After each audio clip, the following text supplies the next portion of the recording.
Ranking number 91. Welcome back, everybody, to Metallica Mania. I am your host, CJ. And as I said before, ranking number 91 is going to be of a band that has absolutely just killed it in the underground, which is Macabre, the greatest death metal bands of all time. Band that basically writes all their music about serial killers and have gotten a little bit of controversy in their past, but what is death metal without controversial lyrics and lyrics about death and killing and all that stuff? It's just completely death metal and death metal to the core.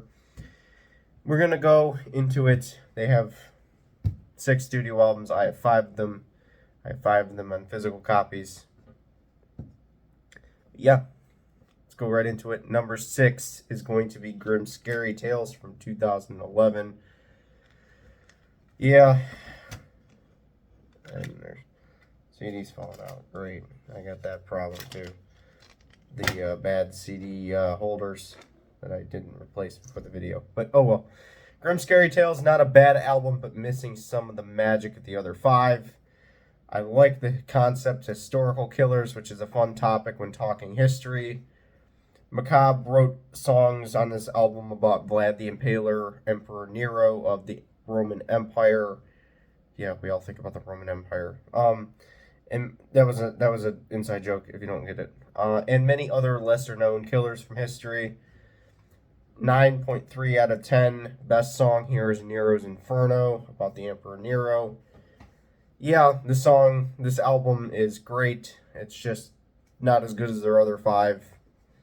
One's gotta fall at number 6. I can't make a list with 6 albums without having a number 6, so yeah, this one gets the proverbial last place.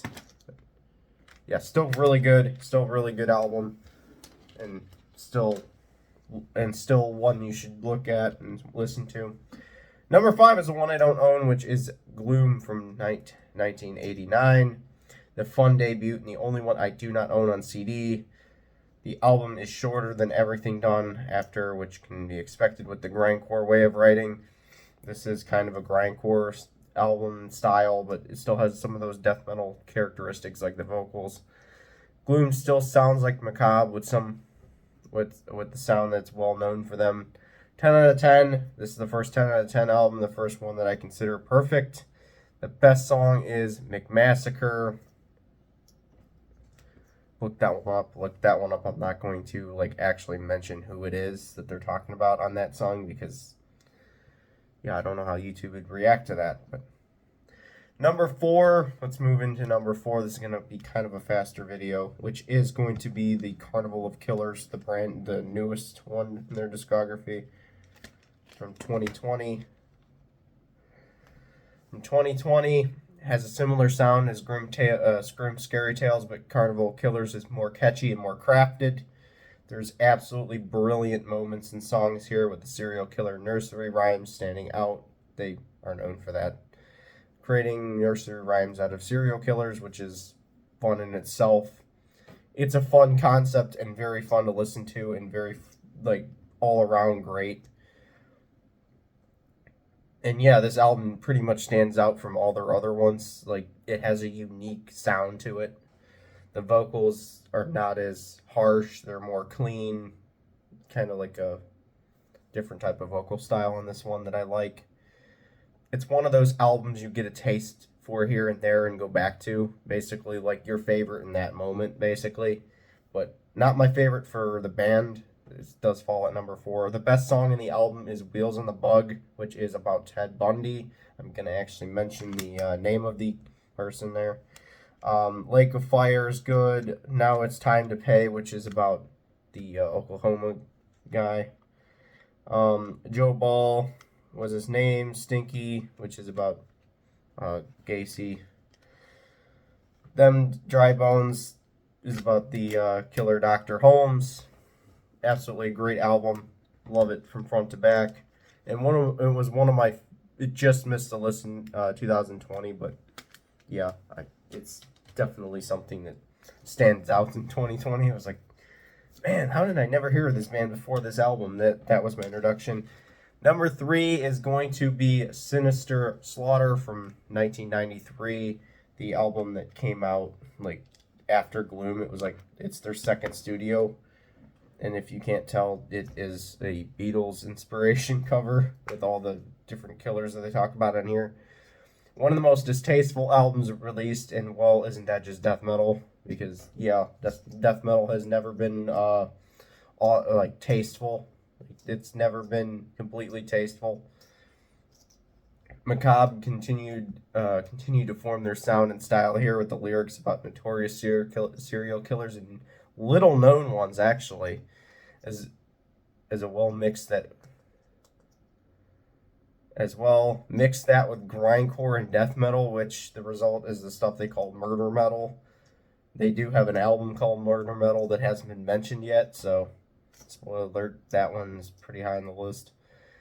10 out of 10, my favorite song on here, on this one is Edmund Kemper Had a Horrible Temper, but the whole album is fine too. I like the deep vocals on here as well, like the deep vocals on the second, third, and fourth album. I definitely like those deep vocals on those albums. They kind of did away with that with their later, like the two newest ones, which, that kind of, I love those like really deep death growls that they do on the on their earlier works. But yeah. Yeah, which one? Oh, they actually say who the killers are. I'm not going to really go into that because, yeah, they have Gacy on here as well. A lot of other, but you can see all the different killers that are on the cover. Kind of a weird and kind of like fucked up concept that they do.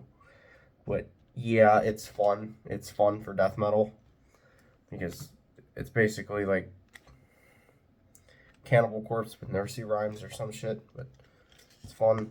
Next one is going to be Murder Metal, like the one I mentioned before, and if you know this band, you already know what number 1 is now, and it was no fucking surprise.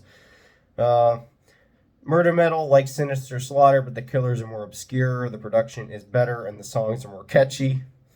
Murder Metal has some of my favorite songs from Macabre, like Acid Bath Vampire, The Iceman, Diary of Torture, and the best song in the album, Fatal Foot Fetish. Kind of a fucked up song, but kind of a funny song at the same time, but yeah. Murder Metal has gotten a lot of plays over the years for me and is a staple for this band, one of my favorite albums from this band, but yeah, it's falls short of number 1, which number 1 is an absolute classic, which that would have to be Dahmer from 2000. And yeah, I'm going to have to explain what this album is now, which hopefully YouTube doesn't do anything about. But a concept album all about Jeffrey Dahmer telling the story through death metal and nursery rhymes. An underground classic for a reason, as it's pretty disturbing but good at the same time and embodies the death metal spirit of really giving completely no fucks about shit. But yeah, every song adds something to the lyrics, following in order the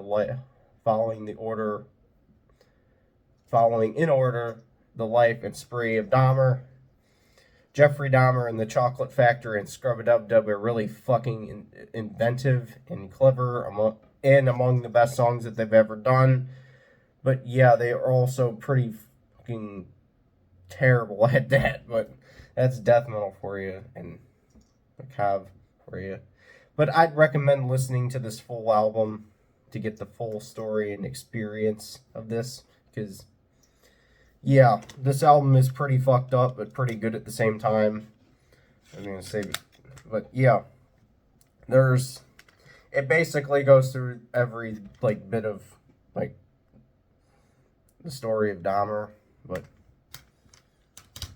yeah, it's basically like it's basically like a movie but in album form in death metal, and it has a lot of nursery rhymes.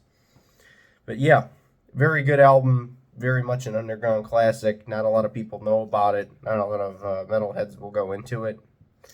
And it's kind of a very overlooked band, but kind of one that I wanted to go into. So hopefully everybody liked it. And yeah, we'll see everyone whenever I decide to upload again, which probably be tonight, so stay tuned for that. I'll see everyone next video.